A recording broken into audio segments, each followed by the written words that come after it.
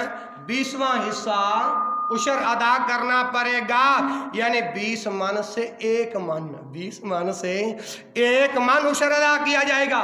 اور یہ جو نصاب گندم اور ان فصلوں کے حوالے سے جو بیان کیا ہے، اس کی دلیل کیا ہے؟ اس کی بنیاد یہ حدیث ہے، امام کائنات حضرت محمد رسول اللہ صلی اللہ علیہ وآلہ وسلم نے فرمایا، اس پیداوار میں سے جسے آسمان یعنی بارش یا قدرتی چشمے سیراب کریں، یا وہ زمین نمی والی ہے یعنی نہر اور دریا کے ساتھ ہونے کی وجہ سے اس میں اتنی نمی رہی ہو کہ اسے پانی دینے کی ضرورت ہی پیش نہ آئے، تو پھر عشر 10واں حصہ ہے، پھر عشر 10واں حصہ ہے۔ اور جسے ڈال یا ٹیوب ویل وغیرہ سے سیراب کیا جائے تو اس میں سے نصف عشر یعنی 20واں حصہ عشر ادا کرنا پڑے گا۔ یہ ہے نصاب جو شریعت نے بیان کیا ہے، گندم، چاول، کپاس وغیرہ وغیرہ۔ اچھا، اب یہ جو نصاب جو میں نے بیان کیا، اب یہ بات سمجھ میں آ گئی ہے؟ نہیں آئی تو جمعے تو بعد پوچھ لیا جائے، ایک اور انداز میں سمجھا دیا گا۔ اور امجد بھائی، آج 15 اپریل 2022 رمضان المبارک کا دوسرا جمعۃ المبارک کا جو پیغام آخر میں جو آپ کو دینا چاہتا ہوں وہ یہ ہے، فطرانہ۔ کیا ہے؟ بولو۔ فطرانہ، اس کے متعلق شریعت نے نصاب کیا بیان فرمایا ہے؟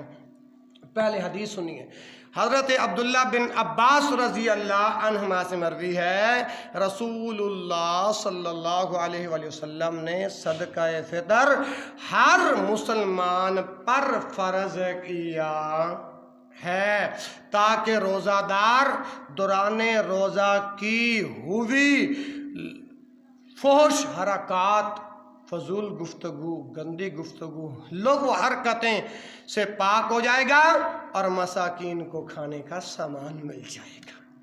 اب یہ جو حدیث آپ کے سامنے پڑھی ہے، اس کا حوالہ یہ سنن ابی داؤد 1609 نمبر ہے یہ حدیث کا۔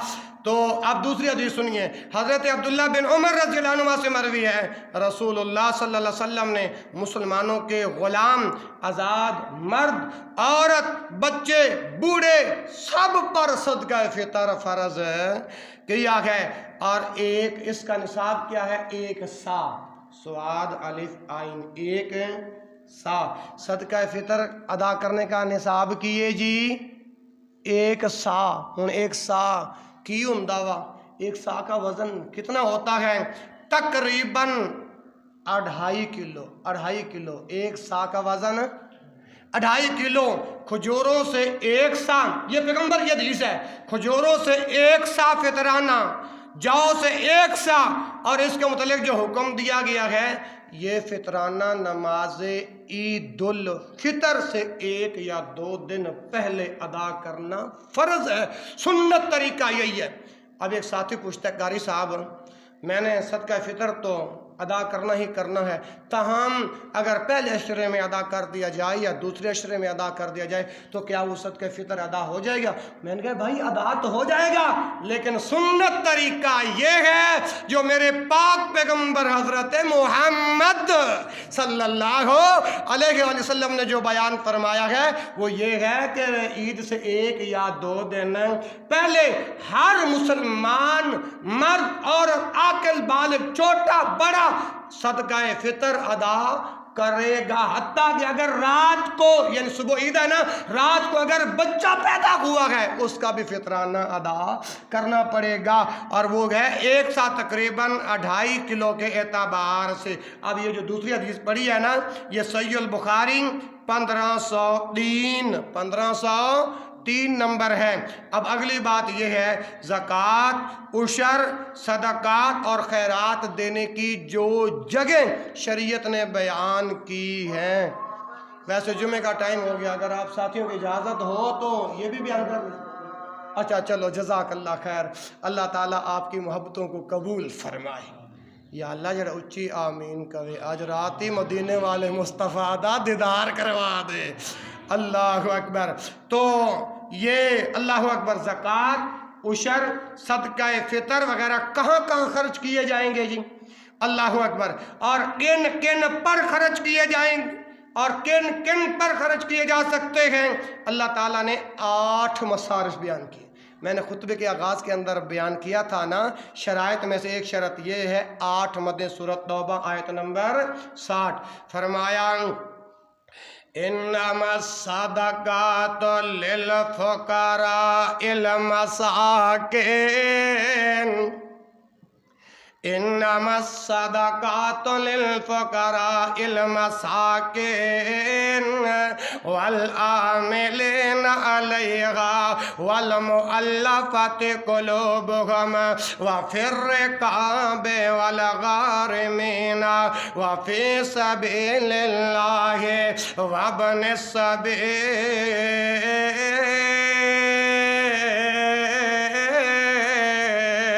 فریضۃ من اللہ واللہ علیم حکیم۔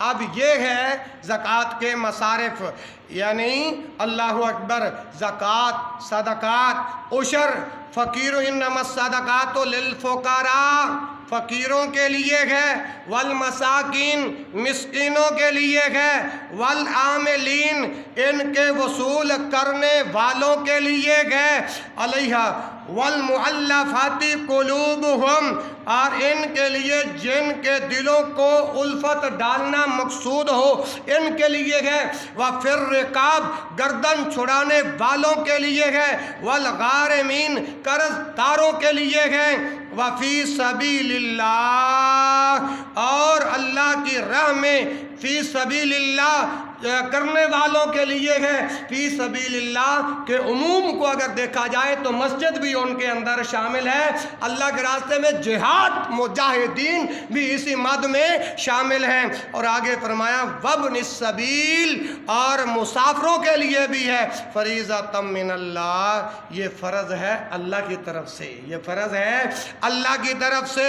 آگے فرمایا واللہ علیم حکیم، اللہ تعالیٰ علم و حکمت والا ہے۔ اللہ تعالیٰ بولو، علم و حکمت والا ہے، یعنی فقراء اور مساکین میں وہ تمام لوگ شامل ہیں جن کے مسائل زیادہ ہوں، وسائل کم ہوں، مسائل زیادہ ہوں، اسلم بھائی، وسائل کم ہوں، مثلا محتاج یا کثیر العیال، تنگ دست، اپاہج، معذور یا دائمی مریض، زلزلہ، سیلاب سے متاثر یا کسی حادثہ کے شکار لوگ وغیرہ وغیرہ وغیرہ۔ اس علاوہ اس زمن میں علوم دینیہ سے تعلق رکھنے والے طلباء اور طالبات، اور جو متعفف ذہن رکھتے ہیں۔ اب متعفف کیا ہے؟ کسی سے چمٹ کر سوال نہیں کرتے، متعفف کسی سے چمٹ کر، لا یسألون الناس الحافا، کسی سے چمٹ کر بولو سوال نہیں کرتے، ذہن رکھتے ہیں، اور وہ لوگ بھی شامل ہیں۔ سورۃ بقرہ آیت نمبر 373 اور صحیح بخاری میں 45-39 حدیث کے اندر اس کی وضاحت موجود ہے۔ اسی طرح تیسرے نمبر پر قرآن نے بیان کیا عاملین، سرکاری اہلکار یا جماعتی کارکن جو زکوٰۃ و صدقات کی وصولی پر مامور ہوں، اگرچہ وہ خود غنی ہی کیوں نہ ہوں۔ اور تیسرے نمبر پر ہے مؤلفات القلوب، یعنی تلیف قلب کے لیے، دل جوئی کے لیے کسی کو کچھ نہ کچھ دینا، یعنی یوں سمجھیے کہ جو اسلام کی طرف مائل ہو اسے کچھ دینا تاکہ مکمل اسلام میں داخل ہو جائے۔ یا ایھا الذین آمنوا ادخلوا فی السلم کافہ، جیسا کہ اللہ کے پاک پیغمبر جناب محمد رسول اللہ صلی اللہ علیہ وسلم نے ایک آدمی کو ایک بکریوں کا ریوڑ دے دیا تھا۔ صحیح مسلم حدیث نمبر 2312۔ اسی طرح پانچویں شرط ہے گردن چھڑانا، غلاموں اور قیدیوں کو آزاد کروانے میں خرچ کرنا۔ چھٹے نمبر پر غارمین، مقروض شخص یا کسی چٹھی کا آشکار آدمی کو بھی زکوٰۃ وغیرہ دی جا سکتی ہے۔ اور ساتویں مد یہ ہے فی سبیل اللہ، اس مصرف میں وہ تمام افراد شامل ہیں جو دنیا میں غلبہ اسلام کے لیے کسی بھی طریقے سے جہاد و قتال کے عمل میں مصروف ہوں، وہ غنی بھی ہوں وہ امیر بھی ہوں، تب بھی ان پر مال زکوٰۃ صرف کرنا جائز ہے۔ اسی طرح سامان حرب و ضرب خریدنے کے لیے قومی اور دفاعی فنڈ میں زکوٰۃ و عشر کا مال دینا بھی جائز ہے، جیسا کہ نبی صلی اللہ علیہ وسلم نے سہل بن ابی حثمہ کے قتل کے سلسلے میں فتنہ و فساد کو ختم کرنے کے لیے زکوٰۃ کے 100 اونٹ خرچ کیے تھے۔ احکام القرآن لبن العربی کی دوسری جلد اور صفحہ 957۔ اور اسی طرح بعض فی سبیل اللہ سے عموم مراد لیتے ہیں کہ تمام وہ نیکی کے کام جن میں اللہ کی رضا ہو، اس لفظ کے مفہوم میں شامل ہیں۔ اور اللہ کا فضل ہے آپ کے اس علاقہ میں اڈا فلور نئی آبادی رجانہ روڈ کے ساتھ، یہ آپ کا جو گاؤں کے اندر یہ جو اللہ نے جو توحید کا مرکز دیا ہے، یہاں سے رب کے قرآن کی آواز اٹھتی ہے اور محمد رسول اللہ کے فرمان کی آواز اٹھتی ہے، تو یہ بھی زیر تعمیر ہے، یہ بھی اسی مد میں خرچ ہے۔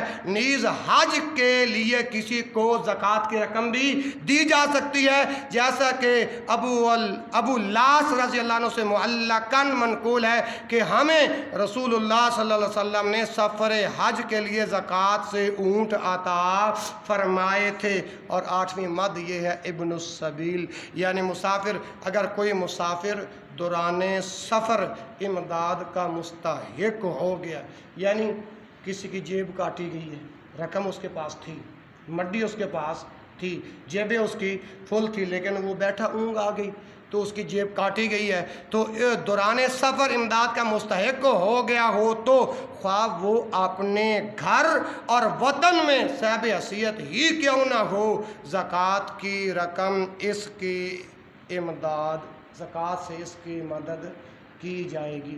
یہ 7 وہ مصارف ہیں جو زکوٰۃ جو شریعت نے بیان کی ہیں، جو رب کے قرآن نے بیان کیے ہیں۔ آج کا تھا یہ تربیتی خطبہ زکوٰۃ کا نصاب۔ اللہ کے فضل سے میں نے مختصر مگر جامع گفتگو کے ساتھ، حوالہ جات کے ساتھ، اللہ کی علم، اللہ کے دیے ہوئے علم اور اس کی خاص توفیق اور رحمت اور آپ بزرگوں بھائیوں بہنوں کی دعاؤں سے میں نے نصاب عرض کر دیا ہے۔ اللہ تبارک و تعالیٰ سے دعا ہے ہمیں شریعت کے اس قانون کے مطابق زکوٰۃ ادا کرنے کی توفیق عطا فرمائے۔ تو اگر اللہ نے کسی کو مال دیا، اب زکوٰۃ تو ادا کرنی ہے نا جی، زکوٰۃ ادا۔ دیکھیں نا امجد بھائی، رمضان کے خطبات کتنے قیمتی ہوتے ہیں۔ رمضان کا پہلا خطبہ میرا موضوع تھا رزق کے اسباب میں سے ایک سبب اللہ کے راستے میں خرچ کرنا۔ آج رمضان کا دوسرا جمعہ جی 15 اپریل، آج جو شریعت نے زکوٰۃ جو نصاب بیان کیا اس کی مقدار آپ کے سامنے بیان کر دی ہے۔